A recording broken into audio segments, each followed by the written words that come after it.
Frères et sœurs bien-aimés, chers auditeurs de la chaîne YouTube Les Pauvres de Jérusalem, bonjour. Je suis l'abbé Edmond Tassé, prêtre de Jésus-Christ. Je me permets, en ce début du mois de février, de vous faire cette vidéo pour 3 raisons. Premièrement, ce mois, nous fêterons la fête nationale de la jeunesse au Cameroun. Ça sera le 11 février. Deuxièmement, le 14 février, nous célébrons la Sainte Valentin, la fête des amoureux et des amoureuses. Et troisièmement, nous entrerons en carême. Le 14 février sera également le mercredi des Cendres. Dans cette vidéo, j'aimerais parler de l'amour, la grandeur et la beauté de l'amour. Dans la première vidéo, je vais m'arrêter sur une dénonciation du faux amour, de la comédie de l'amour qui détruit des personnes, qui détruit des vies. Dans la deuxième vidéo, je parlerai de la beauté de l'amour, du vrai amour tel que voulu par Dieu. Et je donnerai aux jeunes quelques astuces pour se préparer à vivre ce grand et ce beau, cet amour qui est extraordinaire. Dans la troisième vidéo, je parlerai spécialement de l'entrée en carême ou du temps du carême. Et j'inviterai les jeunes à bien vivre le mercredi des Cendres sans pourtant négliger la Sainte Valentin. Alors, nous commençons juste après ce générique.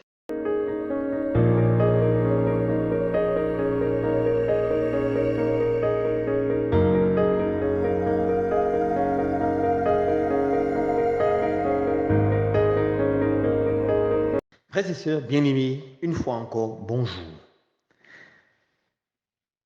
Nous avons écouté la chronique qui a fait beaucoup de bruit ces derniers temps dans les réseaux sociaux. Il s'agit de la célèbre affaire scabreuse de M. Hervé Bogda, ce prédateur sexuel qui a été violemment dénoncé sur les toiles. Bien sûr, en gardant à l'esprit la présomption d'innocence, nous rendons grâce au Seigneur parce qu'il a déjà été arrêté et nous attendons que les enquêtes continuent et que nous avons une meilleure clarté sur cette situation. Mais ce que vous devez savoir, frères et sœurs bien-aimés, que Hervé Bogda n'est pas le seul. Il y a des milliers, il y a des centaines, pour ne pas dire des milliers de prédateurs sexuels dans notre pays, le Cameroun. La jeunesse est en danger, fortement en danger. Dans 1 Pierre chapitre 5, versets 8 à 30, nous lisons « Soyez sobres, veillez, votre adversaire le diable rôde comme un lion rugissant, cherchant qui il va dévorer. Résistez-le en restant ferme dans la foi. » Oui, mes frères et sœurs bien-aimés, le diable est là et il va à gauche, à droite, cherchant qui il va dévorer. Et l'une de ses plus grandes cibles actuellement, ce sont les jeunes. Et il écrase les jeunes en passant par la comédie de l'amour. L'amour qui reste simplement éros, qui reste simplement un amour charnel. Et nous devons faire attention, car le diable va utiliser tous les moyens pour nous faire rêver de cet amour. Nous voyons aujourd'hui les influenceurs et les influenceuses qui, dans les réseaux sociaux, exhibent leur richesse. Des simples vendeurs ou vendeuses de mèches, d'ongles artificiels, de lait éclaircissant, après quelques jours, deviennent des multimillionnaires, pour ne pas dire des milliardaires.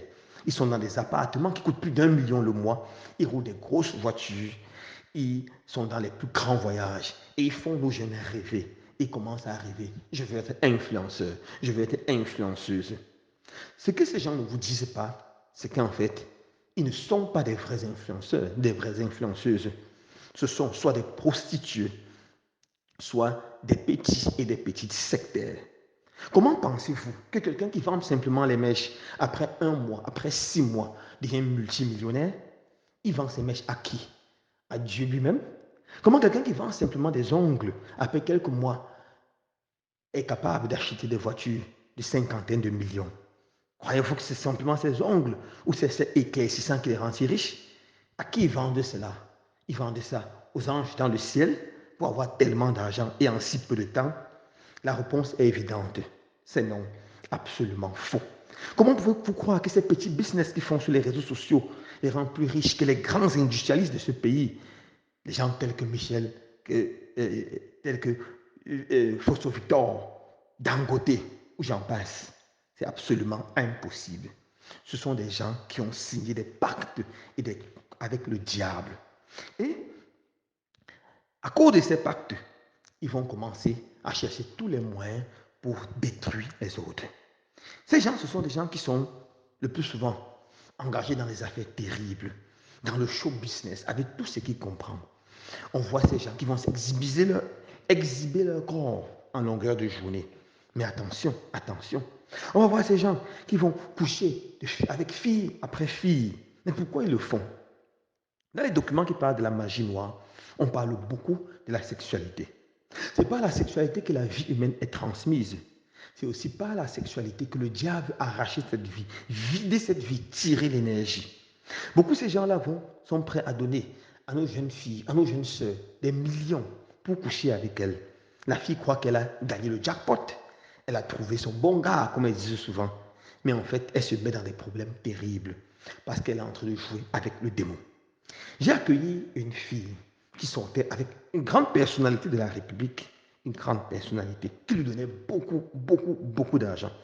Je ne parle pas des 5 000 ou des 25 000, des 50 000 qu'on donne à certaines filles pour prendre leur tête. Ils donnaient de l'argent en centaines de mille, pour ne pas dire en millions. Et elle était heureuse. Mais la pire des choses, c'est que sa maman aussi était heureuse. Et sa maman recevait aussi cet argent d'elle. Souvent, c'est dommage.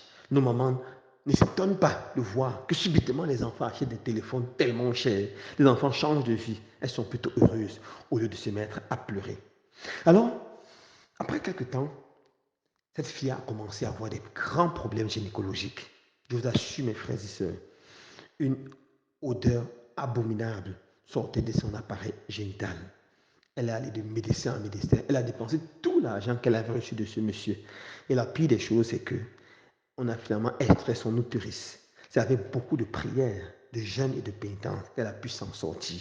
Elle était au bout de la mort, au bord de la mort. Le Seigneur a pitié d'elle dans sa miséricorde. C'est ça le sort réservé à beaucoup de ces jeunes filles.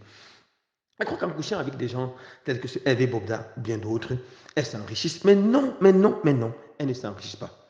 Elles pensent qu'en couchant avec des stars, avec des gens riches, des membres de milliardaires, elles croient qu'elles s'enrichissent. Ce monsieur vous prend plus qu'il ne vous donne. Il ne manque pas de l'argent. Ils ont l'argent en centaines de millions. Ils ont besoin de votre énergie. Ils ont besoin de votre vie. Alors attention, attention. Beaucoup de ces gens vous font rêver du faux amour. Mais je vous dis, mes frères et sœurs, attention aux crimes rituels. Dans les crimes rituels, vous avez remarqué certainement qu'ils vont, le schéma est classique. Ils viennent violer les filles, ils vont couper leur partie génitale et utiliser ça pour faire des choses terribles. Et c'est ça justement le diable. C'est ça, il a besoin de cette énergie sexuelle pour devenir encore plus puissant, étendre sa domination, détruire les gens. Tous ces gens, pour ne pas dire, parce que tous ces gens qui sont en train d'exhiber de l'argent ne sont pas des hommes d'affaires ou des femmes d'affaires. Ce sont des prostituées. Ce sont des membres des sectes, même s'ils s'ignorent. Ce sont des candidats à une mort terrible. Alors, méfiez-vous. À vos parents, faites attention. Faites attention. Apprenez à vos enfants, dès qu'ils sont jeunes, à prendre soin d'eux, à être un peu décents.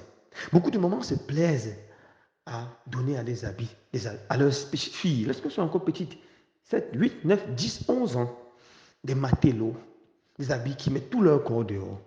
Et elles se plaisent à voir leurs filles faire des danses obscènes. Faisons attention, faisons attention. Nous sommes en train de conduire notre enfant vers la prostitution, vers ce sale business de la sexualité, vers cette comédie de l'amour. Faisons très, très, très attention. Nous devons apprendre à nos enfants que l'homme doit gagner son pain à la sueur de son front, comme nous dit Genèse chapitre 3, verset 19. Tous ceux qui vous donnent l'argent dehors sans effort, sachez que c'est un mauvais argent. On doit travailler dur pour avoir de l'argent. On doit travailler très très dur pour avoir de l'argent. Je connais une femme extrêmement battante. Elle fait dans la pâtisserie et elle s'en sort plutôt très bien. Elle m'a raconté son histoire. Elle me dit, une fois, lorsqu'elle était en sixième, et on lui a demandé d'acheter un certain document. Ça coûtait 4 000 francs. Et le samedi, son père allait avec elle au marché, il a acheté les arachides, il lui a dit, va, tu laves et tu vas aller vendre. Elle a lavé, elle allait vendre très énervée. Mais elle a pu vendre 7 000 francs. Alors, son père lui a pris 4 000, lui a donné. Il dit voilà l'argent pour ton document et 3 000, c'est pour toi. Et avec ces 3 000, elle a compris qu'il fallait qu'elle aille au marché, le marché des archers, elle a commencé à vendre. C'est comme ça qu'elle a commencé à gagner à de son fonds. Elle n'a pas besoin de mendier quelque chose chez les hommes. Nos jeunes sœurs doivent arrêter la mendicité. Non, non, non. Dieu a donné aux femmes autant d'intelligence qu'aux hommes. La force, la sagesse, elles doivent travailler pour avoir de l'argent. Nos jeunes sœurs, ne vous réduisez pas seulement à votre sexe. Vous êtes des êtres humains et vous devez imposer votre respect aux hommes en travaillant dur en classe, en gagnant le pari de votre avenir. J'ai suivi une fois des enfants qui chantaient ce chant, c'était des jeunes filles. En chantant et en dansant, elles disaient, quand je serai grande, je serai la femme du président. Quand je serai grande, je serai la femme du ministre. Quand je serai grande, je serai la femme d'un grand médecin, etc., etc. J'étais très en colère et je leur ai dit, non, non, non, arrêtez ce chant. Pourquoi vous ne chantez pas? Quand je serai grande, je serai présidente. Quand je serai grande, je serai ministre. Quand je serai grande, je serai médecin. Pourquoi vous ne chantez pas? Est-ce que vous croyez que vous êtes moins intelligente que les hommes? Absolument pas. Au contraire, beaucoup d'entre vous sont plus intelligentes et plus travailleuses que les hommes. Sachez qu'il y a des grandes femmes qui ont écrit l'histoire de cette humanité. Il y a des pays qui ont été dirigés de façon merveilleuse par des femmes. Je pense par exemple à Angela Merkel d'Allemagne. Il y a bien d'autres femmes. Vous pouvez être présidente, ministre, médecin, avocate, chef d'entreprise. Vous pouvez le faire en travaillant dur et non en allant courir derrière les petits garçons pour demander les petites miettes ou en allant courir derrière ces hommes d'affaires, ces soi-disant politiciens ou, comme on les appelle, bobos pour avoir des miettes. Non, non, non. La deuxième chose qui doit nous intriguer, c'est la pornographie qui gagne de l'ampleur. La pornographie fait de plus en plus rage. Dans les téléphones, dans les téléphones de nos enfants, il y a des choses qui peuvent nous faire pleurer. Il y a des groupes WhatsApp, des groupes Facebook libertins, où on forme les jeunes à ces choses de partous, scènes sexuelles en groupe. Attention à ça. Chers jeunes, en ce moment, faites attention. Le diable est là et il veut vous détruire. Dans les festivités de la fête de la jeunesse, restez loin de tous les piscines parties, de tous les anniversaires qu'on célèbre dans les domiciles, dans les appartements meublés. Faites attention, attention, attention à tout cela. Vous pouvez vous retrouver dans les salles de draps. Faites attention aux substances toxiques qu'on vous donne, aux drogues qu'on vous donne. Faites attention. Quand vous avez pris ces drogues, vous perdez totalement la tête et vous faites des choses qui vont vous faire pleurer. La pornographie qui fera les réseaux sociaux, le libertinage absolu est destructif pour la santé, destructif pour l'amour. Les conséquences du faux amour, c'est quoi? C'est la souffrance, ce sont les larmes. Éventuellement, c'est la mort. La mort et la mort. Alors que le Seigneur nous donne la grâce de rester vigilant. Pendant les moments, les festivités autour de la fête de la jeunesse, faire attention. Pendant les festivités autour de la Saint-Valentin, faire attention. La prochaine fois, nous parlerons de l'amour, en faisant attention à toutes ces comédies de l'amour, comment vivre le vrai amour. Mais avant là, je vais vous supplier de me rendre un service. Veuillez liker cette vidéo et la partager. Partagez-la avec le maximum de personnes afin que les jeunes soient sensibilisés contre les dangers de vouloir faire comme monsieur, madame, tout le monde, de vouloir suivre cette comédie de l'amour. Que Dieu vous bénisse. Likez, partagez et si possible, donnez un commentaire. Si quelque chose vous a intéressé, laissez un petit commentaire. Si vous avez besoin qu'on parle d'un sujet, un autre sujet, laissez un commentaire. Ça sera un plaisir pour moi de vous répondre et de partager avec vous. Que Dieu vous bénisse.